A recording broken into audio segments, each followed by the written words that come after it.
જય દ્વારકાધીશ મારા ભાઈઓ અને બહેનોને। તો આગળ વધીએ આપણી પહેલી અપડેટ બાજુ। તો તમને ખબર છે કાલે હતો હેપી મધર્સ ડે, તો આજે પહેલી ખબર તેના વિશે જ આવી રહી છે, તે છે અક્ષય ડેન્જરના વિશે। તો આજે પહેલી ખબર અક્ષય ડેન્જરના વિશે આવી રહી છે। તો કાલે બધા જ સોશિયલ મીડિયામાં હેપી મધર્સ ડેના ફોટા મૂક્યા છે અને સોંગ પણ લગાડે છે, પરંતુ અક્ષય ડેન્જરે કાલે એક ઇન્સ્ટાગ્રામ સ્ટોરી મૂકી અને કીધું છે કે મમ્મીને ક્યારે ઓનલાઈન નહીં ઓફલાઈન પણ વિશ કર્યા કરો, કારણ કે તેણે તમને પેદા કર્યા છે, ડાઉનલોડ નથી કર્યા। તો મિત્રો જો આ વાતથી તમે સહેમત હોય તો તમે કોમેન્ટ કરજો। તો મિત્રો આગળ વધીએ આપણી બીજી અપડેટ બાજુ। તો એ આવી રહી છે ભરત આહિરના વિશે।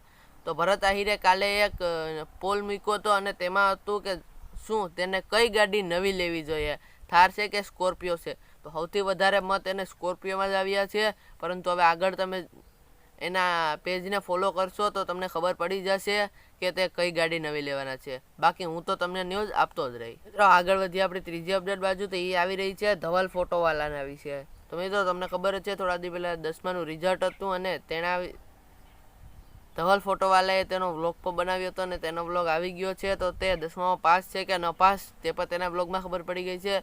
તો તે ધવલ ફોટોવાલા પાસ થઈ ગયા છે અને એ પણ સારા માર્ક્સથી પાસ થઈ ગયા છે, તો યુઝ કોંગ્રેચ્યુલેશન। આગળ વધીએ આપણી ચોથી અપડેટ બાજુ। તો એ આવી રહી છે GJ36 વ્લોગરના વિશે। તો મિત્રો તેણે કાલે એક ઇન્સ્ટાગ્રામ સ્ટોરી નાખી અને કીધું છે કે 2 દી થઈ ગયા હજી પણ વોઇસ રેકોર્ડિંગ થયું નથી, એટલે વ્લોગ આવવામાં થોડીક વાર લાગશે, પરંતુ જલ્દીથી જલ્દી વહેલો ને વહેલો આવી જશે। તો મિત્રો આગળ વધીએ આપણી 5મી અપડેટ બાજુ। તો એ આવી રહી છે વિશુ રાજપૂતના વિશે।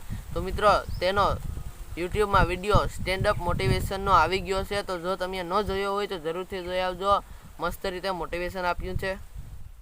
તો મિત્રો આગળ વધીએ આપણા બીજા સેગમેન્ટ બાજુ એ છે શુભેચ્છાઓનું। તો મિત્રો તમે જાણતા જશો JSK લાઈફના। તો મિત્રો તેના જયેશભાઈનો કાલે બર્થડે હતો, તો હેપી બર્થડે। આગળ વધીએ તો બીજું આવી રહ્યું છે આરજે મિતનું। તો આરજે મિતનો પ્રેન્ક વિડીયો આવી ગયો છે, જો તમે ન જોયો હોય તો જરૂરથી જોઈ આવજો। આભાર।